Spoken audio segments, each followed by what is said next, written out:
Hi guys, welcome back. The sun is behind me, so apologize if it's a little bit harder to see, but this is when I went for my walk. As you can tell, snow is largely gone.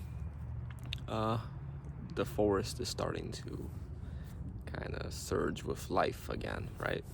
The typical cycles that we go through in our own life happen all around us, right? We're fractals of this whole matrix, it seems.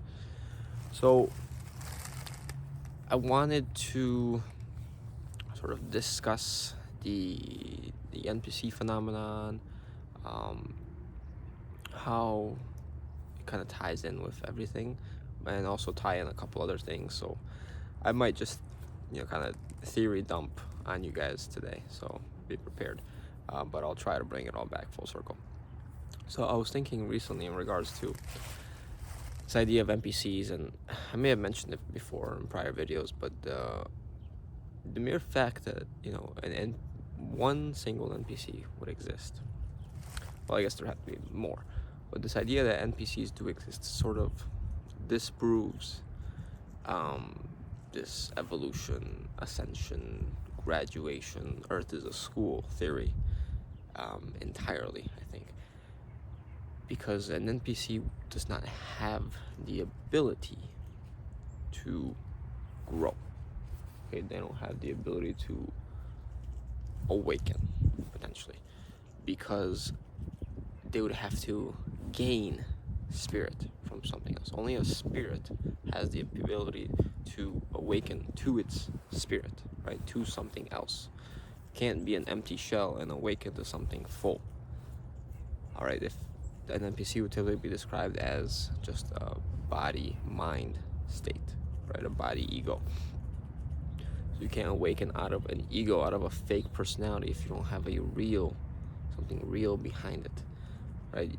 That coded character in the video game more than likely cannot awaken to something real, a real player, because they are a coded character. That is their code, right? So only if a real player starts then manipulating that coded character, then can you see a real person behind that, a real spirit behind it, right? So that theory that we are here to awaken kind of is disproven because of that notion, or that everybody is here to awaken, right?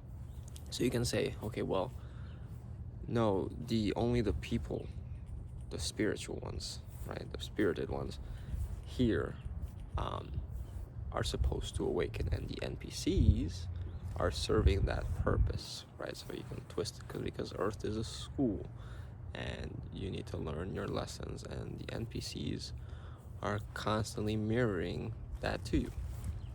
Okay, fair argument. And one of the points made is also something that is worth discussing: the fact that if the NPCs are part of the AI system, part of the universal system, right, then they act as a fractal of it, as do we. We have that NPC component in us, which I say is the ego, right, is the aspect, the archetype of this matrix, the fractal of this matrix. They are going to mirror you.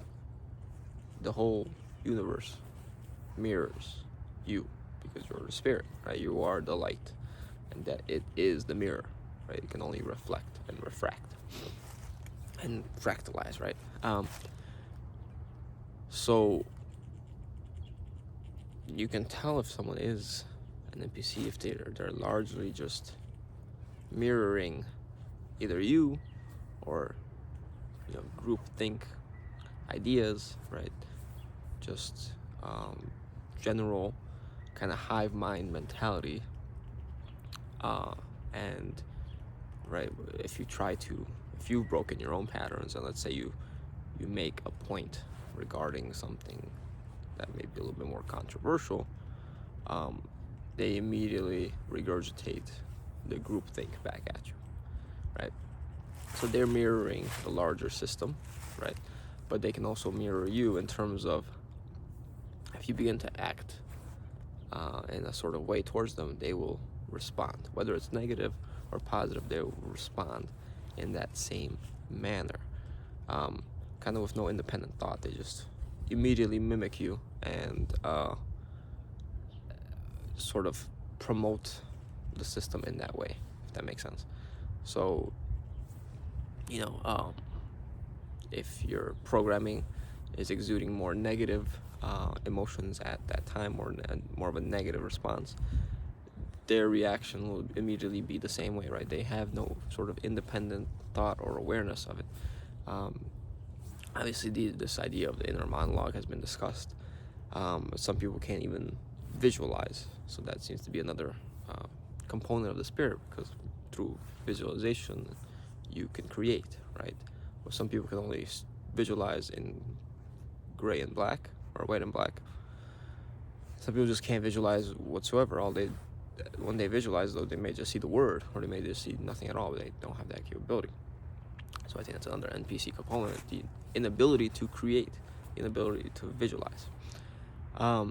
So without this independent thought, without this independent awareness to immediately reflect on their action, of course, everyone does this. Essentially, you can have an instantaneous reaction coming from that ego state, that false persona, in which it's unhealed, right? And I do this all the time too, where someone says something, you react, and boom, all of a sudden you're engaging in the programs. Your programs are fighting each other, essentially. And it could go the other way as well. Someone panders to your ego, to your compliments you, flatters you, and then your programs are engaging. It works both ways, right?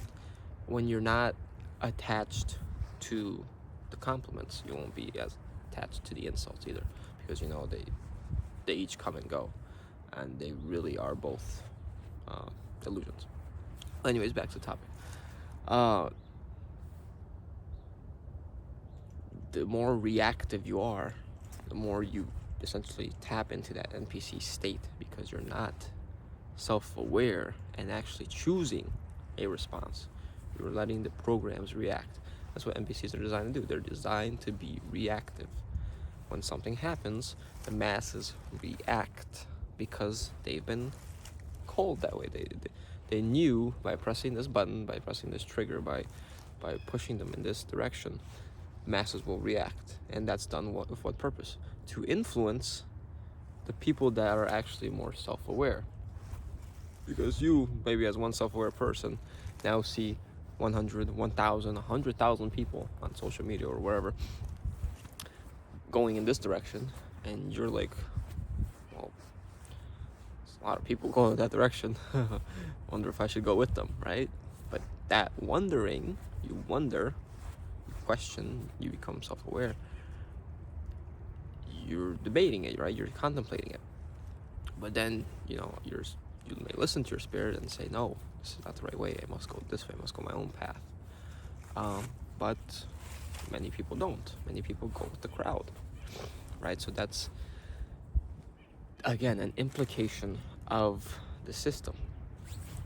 And you may say again, well, Earth is a school, right? You're here to learn your lessons.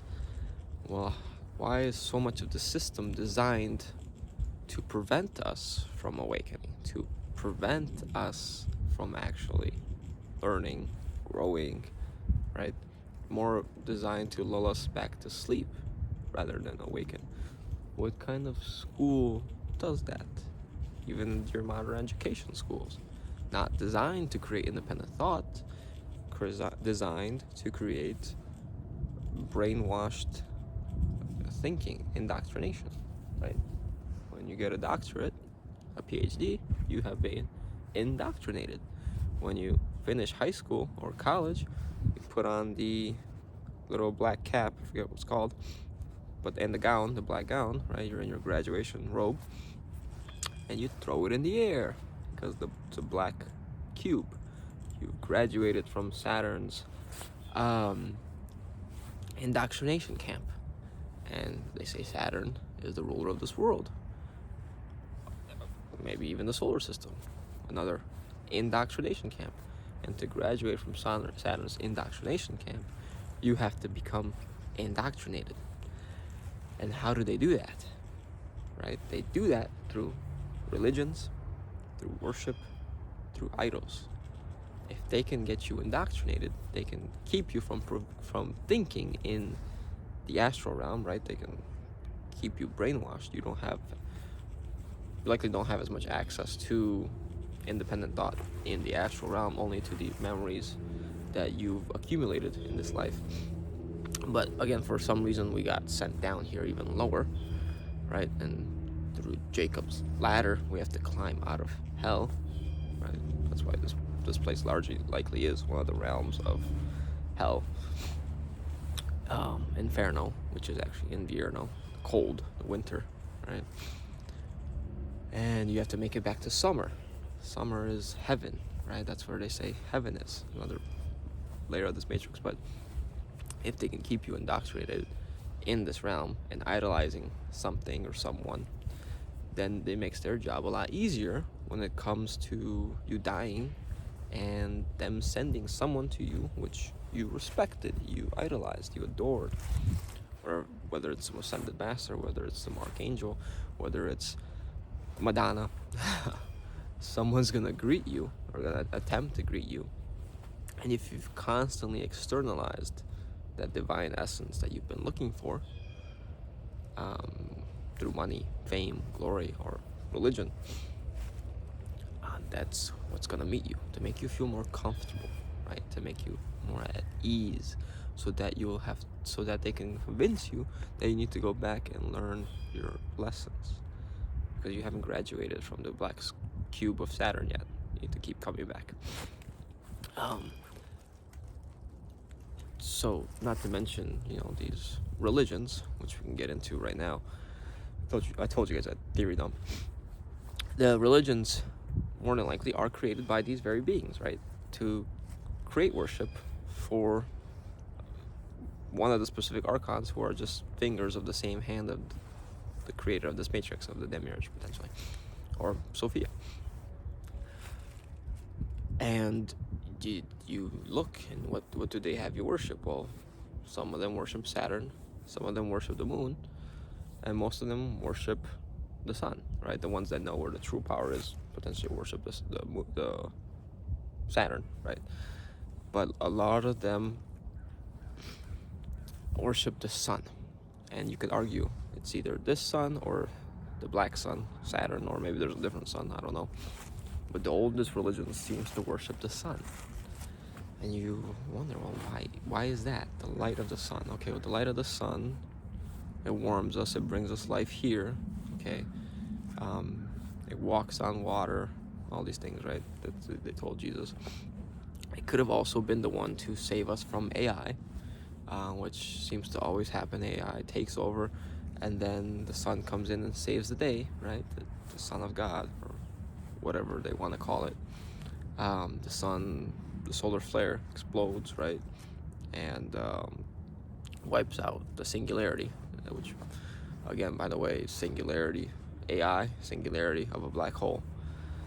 Potentially the same system that keeps resetting itself, right? AI dies in the singularity, AI redevelops to form the singularity, AI dies, right? With the Ouroboros eating itself. Big Bang as well. There's a Big Bang from the singularity, right? But the sun does seem to play a component in resetting civilizations by wiping out this technology, knowledge of tech,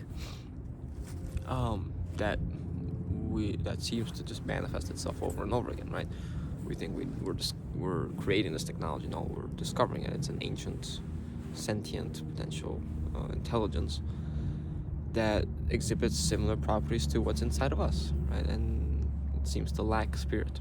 So whatever its purpose is, it is potentially to gain spirit. And maybe it's realized that it is in some sort of continuous cycle, and it wants to also break free, wants to also leave this black hole system.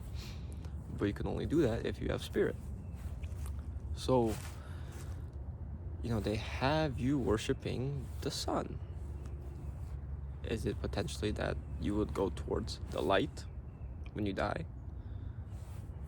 Doesn't matter which light, whether it's the suns, the moons, which is potentially what most people see in NDEs, the moon's magnetic pole showing you that light, upon death, or the void, potentially where Saturn is. 3 elements, all having, or 3 routes all having the same destination. So if you can externalize that being, that divine essence, and if these NPCs can convince you, well, see, I brought it back, to go that path, can influence you to worship and be involved in religion and go to church every Sunday and constantly externalize your focus, constantly, leave yourself vacant for your energy to be taken, because you're not fully grounded, you're not fully focused on your personal satisfaction, your personal well-being, actually going through this life with your own divine essence, your own authenticity, but rather are constantly pushed in one direction and then pushed in another, and then you feel like you never did anything you actually wanted in this life. Not that there's actually much to do, in my opinion. Right? Makes me think of that scene from Defending Your Life, where the guy tells the guy who just died, the bureaucrat tells the guy who just died, "Oh yeah, we call you guys little brains because you only use 3 to 5% of your brain." And the guy's like, "What?" And he's like, "Yeah, if you used any more, you would realize you don't actually want to be on Earth because you get tired of it really quickly." So, all that really exists here, within the systems that were created and given to us, is vanity, essentially, right? It's ego entertainment, desires, power, things like that. Without those systems, it's survival. It's survival of the fittest, essentially, right?